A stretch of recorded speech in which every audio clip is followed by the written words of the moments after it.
মুম্বাইয়ে আয়োজিত আইপিএল অধিনায়কদের বৈঠকে বেশিরভাগ অধিনায়কই এই নিয়ম নিয়ে অসন্তোষ প্রকাশ করেছেন।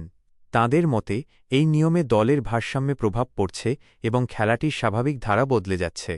আইপিএলের ইম্প্যাক্ট প্লেয়ার নিয়ম ঘিরে নতুন করে বিতর্ক শুরু হয়েছে।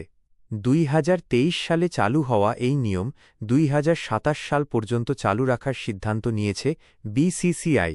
তবে সম্প্রতি মুম্বইয়ে আয়োজিত আইপিএল অধিনায়কদের বৈঠকে বেশিরভাগ অধিনায়কই এই নিয়ম নিয়ে অসন্তোষ প্রকাশ করেছেন।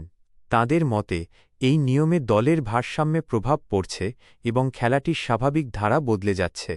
বৈঠকে উপস্থিত ১০টি দলের অধিনায়করা নিজেদের মতামত জানান।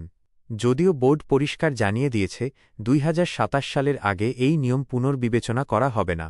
ফলে আপাতত এই নিয়ম মেনেই খেলতে হবে সব দলকে। তবু অধিনায়কদের আপত্তি থেকে বোঝা যাচ্ছে বিষয়টি নিয়ে ভবিষ্যতে আরও আলোচনা হতে পারে। এই নিয়মের সবচেয়ে বড় সমালোচনা এসেছে অলরাউন্ডারদের দিক থেকে।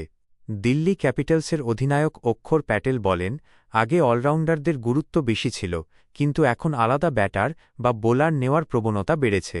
একইভাবে রোহিত শর্মা ও হার্দিক পান্ডিয়াও মনে করেন এই নিয়ম ভারতীয় ক্রিকেটে অলরাউন্ডারদের বিকাশে বাধা সৃষ্টি করছে।